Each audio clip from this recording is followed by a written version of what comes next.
Hey everyone, this is Karen Waksman, founder of Retail MBA. Today we're going to be talking about Keystone Pricing. So if you have a great product perfect for stores, you're going to hear the word Keystone Pricing, and we just want to talk about that and explain what it's all about. With that said, let's get started on today's training. Hey everyone, this is Karen Waksman, and today we're going to be talking about Keystone Pricing. So if you have a great consumer product and you're trying to sell to chain stores and you've heard the word Keystone Pricing, I just want to explain what it is and how it's relevant to you when you're selling to the bigger retailers. So Keystone Pricing is really a strategy that sets the selling price of a product twice the cost of the product. So say you are selling the product, the wholesale cost or whatever is $100, and the Keystone Pricing would be $200. So it indicates a 50% markup, basically. A lot of retailers like Keystone Pricing because obviously it's consistent across the board and it enables someone to just make sure that their pricing is standard. So Keystone Pricing really means that they're going to double what your cost is in order to put it in stores, MSRP, and so forth. And so ultimately, a lot of retailers like that. So if a buyer is asking you about Keystone Pricing, that's really what it means. The tricky part is, can you afford that? Will that mess up your other businesses? A lot of you are starting selling products online.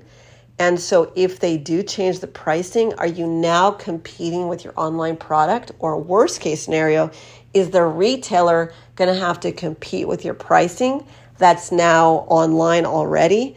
Because you might have to change your online pricing so that at least it's equivalent to retail. The reason I mention that is that retailers don't want to compete with your website. They don't want to compete with other people with pricing.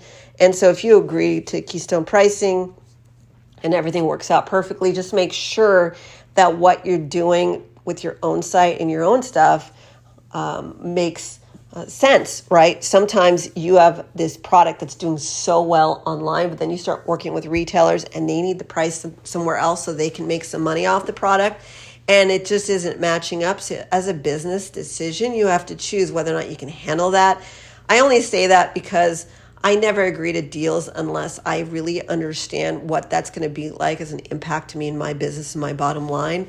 And some of you know what I'm talking about. You cannot sell your product past a certain price.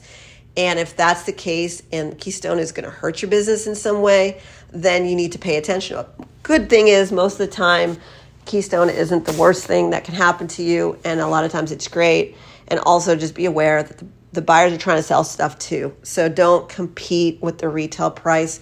The buyers aren't going to buy your product. They want to look good and they want people to buy from them. They want you to be not a competitor, but someone who's actually supportive and helping them sell the product. So hopefully that makes sense. And not all retailers work with Keystone, but it is a strategy. It is something that might show up and it can be something that is reasonably priced by the consumer. It's a win sometimes. So something to think about. Karen Waksman, Retail MBA. If you want to learn how to approach, pitch, and sell to retailers, how to talk to buyers, even if you have no sales experience, how to get them to buy, what words to use to communicate with them, how to figure out your pricing, your packaging, take a look at what we're up to at retailmba.com.